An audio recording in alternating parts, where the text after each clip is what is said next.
नमस्कार, मैं आपकी दोस्त अंजलि।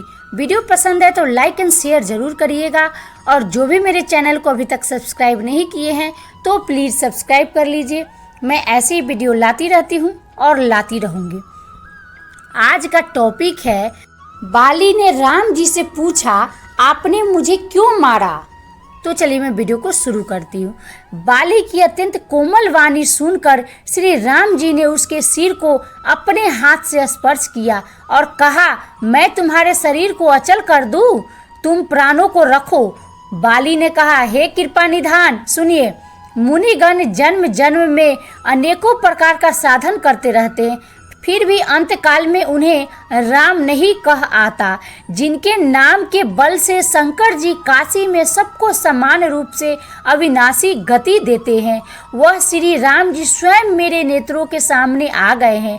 हे प्रभु, ऐसा संयोग क्या फिर कभी बन पाएगा? रूतिया नेति नेति कहकर निरंतर जिनका गुणगान करती रहती है तथा प्राण और मन को जीतकर एवं इंद्रियों को नीरस बनाकर मुनिगण ध्यान में जिनकी कभी ही झलक पाते हैं, वे ही प्रभु मेरे सामने प्रकट है। आपने मुझे अत्यंत अभिमानवश जानकर यह कहा कि तुम शरीर रख लो, परंतु ऐसा मूर्ख कौन होगा जो हठ पूर्वक कल्प वृक्ष को काटकर उससे बबूर के बार लगाएगा? हे नाथ, अब मुझ पर दया दृष्टि कीजिए और मैं जो वर मांगता हूँ उसे दीजिए। मैं कर्मवश जिस योनि में जन्म लूँ वही श्री राम जी के चरणों में प्रेम करूँ।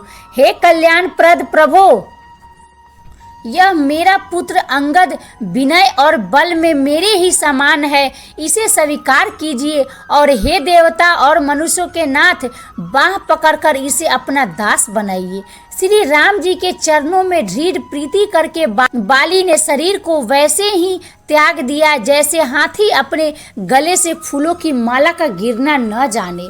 श्री रामचंद्र जी ने बाली को अपने परम धाम भेज दिया।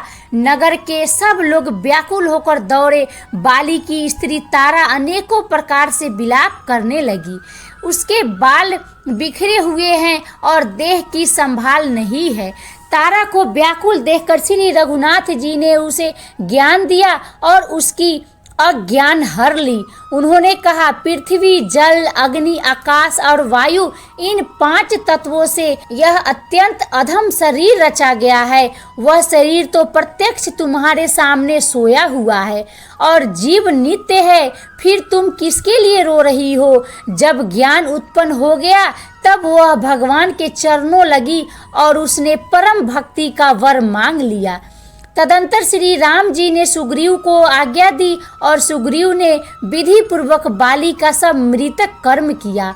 तब श्री रामचंद्र जी ने छोटे भाई लक्ष्मण को समझाकर कहा कि तुम जाकर सुग्रीव को राज्य दे दो।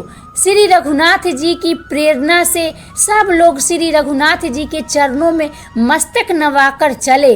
लक्ष्मण जी ने तुरंत ही सब नगरवासियों को और ब्राह्मणों के समाज को बुला लिया और उनके सामने सुग्रीव को राज और अंगद को युवराज पद दिया।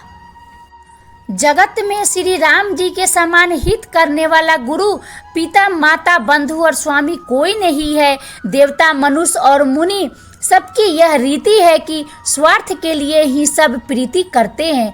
जो सुग्रीव दिन रात बाली के भय से व्याकुल रहता था, जिसके शरीर में बहुत से घाव हो गए थे और उसकी छाती चिंता के मारे जला करती थी, उसी सुग्रीव को उन्होंने वानरों का राजा बना दिया। श्री रामचंद्र जी का स्वभाव अत्यंत ही कृपालु है। जो लोग जानते हुए भी ऐसे प्रभु को त्याग देते हैं, वे क्यों न विपत्ति के जाल में फंसे। फिर श्री राम जी ने सुग्रीव को बुला लिया और बहुत प्रकार से उन्हें राजनीति की शिक्षा दी। फिर प्रभु ने कहा, हे वानरपति सुग्रीव, सुनो, मैं 14 वर्ष तक गांव में नहीं जाऊंगा। ग्रीष्म ऋतु बीतकर वर्षा ऋतु आ गई, अतः मैं यहाँ पास ही पर्वत पर टिका रहूंगा। तुम अंगद सहित राज्य करो, मेरे काम का हृदय में सदा ध्यान रखना। तदंतर जब सुग्रीव जी घर लौट आए तब श्री राम जी प्रवर्षण पर्वत पर जा टिके। आई होप वीडियो पसंद आई होगी। पसंद आए तो कमेंट में हमें ज़रूर बताएं। तब तक के लिए खुश रहिए, खुशियाँ बांटते रहिए। राम जी आप सबका भला करेंगे।